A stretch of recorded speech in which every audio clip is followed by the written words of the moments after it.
धामनोद नगर में विकास कार्य को लेकर दलगत राजनीति से उठकर भाजपा कांग्रेस के 9 पार्षदों ने अध्यक्ष समेत परिषद में गंभीर आरोप लगाए।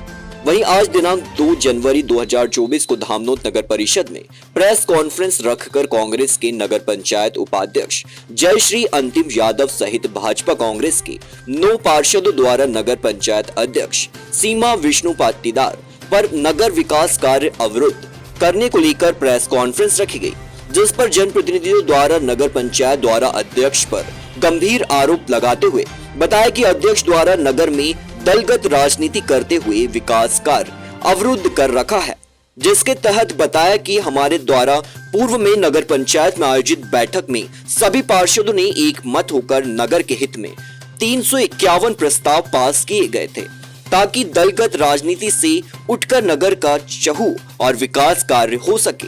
परंतु कहीं न कहीं नगर पंचायत अध्यक्ष एवं उनके प्रतिनिधि द्वारा लगातार मनमानी पूर्वक रवैया बनाकर नगर के विकास कार्य को अवरुद्ध कर रखा है, जिसके तहत नगर में चल रही सीवरेज पाइपलाइन का कार्य भी नगर परिषद के पार्षद को एवं नगर पंचायत को विश्वास में लिए बगैर मनमानी पूर्वक तरीके से कार्य कर रहे हैं।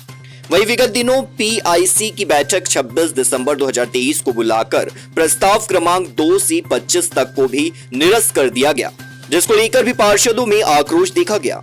वहीं पूर्व में भी निर्धन गरीब परिवारों में किसी की मृत्यु होने पर भी जलाऊ लकड़ी उपलब्ध कराई जाती थी, जिसे भी पुनः चलित प्रस्ताव पास कर 9 पार्षदों द्वारा स्वीकृति प्रदान की गई।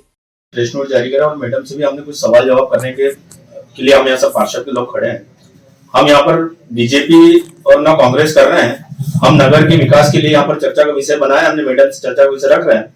तो मेरे ऐसे 10 सवाल है कि जो मैं मैडम से जानकारी लेना चाहता हूँ कि 1 वर्ष पूर्ण हो चुका है, नगर में एक भी नवीन निर्माण कार्य प्रारंभ नहीं किया गया। वर्तमान परिषद की प्रथम बैठक में 351 कामों का प्रस्ताव पास किया था, जिसमें समस्त वार्डों सम्मिलित थे। किस कारण उक्त कार्य को प्रारंभ नहीं किया गया? प्रथम मेरा क्वेश्चन ये है। दूसरी क्वेश्चन मेरा है कि परिषद में जिन ठेकेदारों को टेंडर स्वीकृत हुए हैं कि किस कारण से कार्य प्रारंभ नहीं हुए? क्या उनकी फाइलों पर अध्यक्ष एवं सीएमओ की साइन नहीं हुई? क्या कारण है उसका? तीसरा क्वेश्चन है, सीवरेज लाइन जो वर्तमान में कार्य प्रारंभ हो चुका है, पार्षदों को सूचित कर कागजी कार्रवाई क्यों नहीं बताई जा रही है? जो पूर्व में ठेकेदारों को ठेके दिए गए थे, उन्हें कार्य क्यों नहीं करने दिया जा रहा है? जल आवर्धन का कार्य विगत कई वर्ष से चल रहा है, उसके उपरांत भी कार्य नगर में पूर्ण नहीं किया गया, सप्लाई भी प्रारंभ नहीं की गई, क्या कारण है? पीआईसी की बैठक में जिन 2 कर्मचारियों को निलंबित करने का प्रस्ताव पारित किया गया या नहीं, स्पष्ट किया जाए। अध्यक्ष एवं सीएमओ द्वारा आज वर्तमान दिनांक तक क्या पूर्व में जो भी फाइलों पर साइन सिग्नेचर किए जा रहे हैं या नहीं, क्या उसका कारण क्या है? विकास कार्य बाधित हो रहे हैं? शासन द्वारा निकाय को विभिन्न निर्माण कार्य विकास कार्यों हेतु कायाकल्प योजना अंतर्गत राशि प्रदान की गई थी, परंतु वर्तमान दिनांक तक उक्त योजना अंतर्गत किसी वार्ड में कोई भी कार्य नहीं किया गया। खलघाट पंप हाउस पर जनरेटर जिसकी अनुमानित लागत 26 लाख रुपए की है, जो कि वर्तमान में खलघाट पंप हाउस पर नहीं है, एवं नगर परिषद में वाटर कूलर जो नगर परिषद में नहीं है, वो कहां है, उसकी जानकारी देंगे।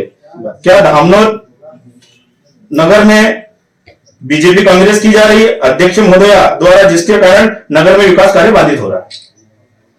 मैडम, आज धामनोद नगर परिषद के पार्षदों द्वारा एक प्रेस कॉन्फ्रेंस रखी गई थी, जिसमें नगर पालिका अध्यक्ष एवं सीएमओ द्वारा नगर के निर्माण कार्यों को विकास कार्यों को अवरुद्ध करने हेतु आरोप कई गंभीर लगाए गए हैं। क्या है पूरा मामला? नगर परिषद धामनोद के 9 पार्षदों के द्वारा आवेदन दिया गया था विकास कार्य अवरुद्ध होने के संबंध में। साथ ही इनके द्वारा कलेक्टर महोदय जिलाधार, संभागीय संयुक्त संचालक महोदय संभाग इंदौर को भी पत्र लिखा गया था कि यहाँ के विकास कार्य बाधित हो रहे हैं। चूँकि इसमें हमारी गलती नहीं है, क्योंकि अध्यक्ष महोदय श्रीमती सीमा विष्णु पाटीदार द्वारा 22 फरवरी 2023 से लेकर आज दिनांक 2 जनवरी 2024 तक किसी भी फाइल पर, किसी भी निर्माण संबंधी नोटिस पर हस्ताक्षर नहीं किए गए हैं, जिस कारण कोई भी वर्क ऑर्डर जारी नहीं हो पाया है, ना ही कोई एग्रीमेंट साइन हो पाया है। मैडम, जैसे अभी नगर में एक सीवरेज पाइप लाइन डल रही है और बताया जाता है कि उक्त सीवरेज लाइन जो हो रही डल रही है उसमें भी ना तो परिषद के पार्षदों को, जिम्मेदार पार्षदों को जानकारी दी जा रही है, ना नगर पंचायत की अनुमति ली गई है। क्या है पूरा मामला? ये हमारे संज्ञान में नहीं है। इनके द्वारा, सीवरेज वालों के द्वारा जो कार्य किया जा रहा है, इस संबंध में हमारे द्वारा इंदौर PIU को कई पत्र लिखे गए, जिसमें DPR की कॉपी और अन्य दस्तावेज मांगे गए। यदि वो प्राप्त हो जाते हैं तो हमारे द्वारा पार्षद महोदय को अवलोकन करा दिया जाएगा। मैडम, इन कार्यों को आप रोक नहीं सकते क्या, जो हो रहे हैं बिना अनुमति से? मैं अध्यक्ष जी का ये बोलना है कि विकास कार्य हो रहे हैं, इसमें यहाँ पर कोई भी किसी भी तरह का विघ्न न डाला जाए, अन्यथा संपूर्ण जवाबदारी तो आपके द्वारा DPR अभी तक चेक नहीं की गई? नहीं, हमें आज दिनांक तक DPR न तो प्राप्त हुई है, ना ही कोई जानकारी मिला। तो आपको पावर नहीं है कि उसका रोक दिया जाए, लेटर जारी करके काम? हमारे द्वारा कई पत्र लिखे गए उनको कि आप हमें DPR उपलब्ध कराएं, हमें जानकारी देवे, लेकिन आज दिनांक तक उनके द्वारा कोई जानकारी नहीं दी थी। विगत दिनों अभी PIC की भी मीटिंग नगर परिषद में हुई थी, जिसमें भी प्रस्ताव 2 से 25 तक के निरस्त कर दिए गए। क्या जिन प्रस्तावों को निरस्त किया गया उनसे नगर का विकास कार्य नहीं रोकेगा मैडम? नहीं, उससे बकायदा उससे नगर का विकास कार्य रुकेगा, क्योंकि PIC और परिषद प्रस्ताव के बिना हम लोग कार्यों को आगे नहीं बढ़ा सकते।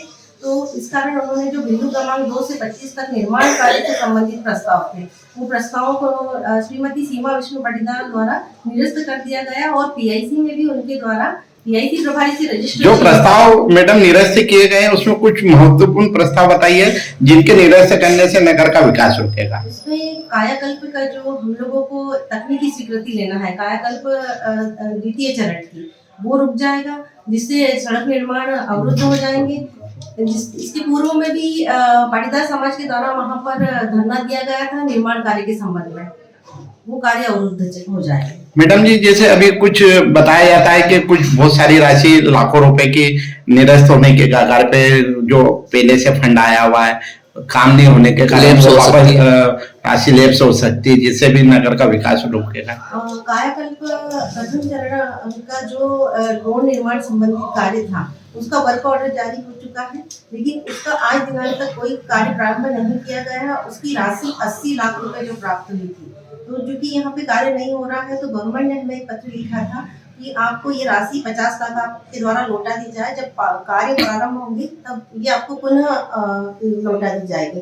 बट आज दिनांक तक हमारे द्वारा वो राशि नहीं लौटाई गई है, क्योंकि कार्य नहीं हो रहा है, इसलिए राशि लैप्स हो सकती है। मैडम, जैसे कि गरीब लोगों के अंत्येष्टि के लिए भी पूर्व में नगर परिषद द्वारा लकड़ी और कई सामग्री दी जाती थी, जिसे भी जिसको लेके क्या है पूरा मामला? अध्यक्ष जी श्रीमती सीमा विष्णु पाटीदार के द्वारा ये अंत्येष्टि के लिए जो लकड़ी प्रदान की जाती थी, वो उन्होंने बिल्कुल बीच में रोक लगा दी थी कि ये लकड़ी ना प्रदान की जाए।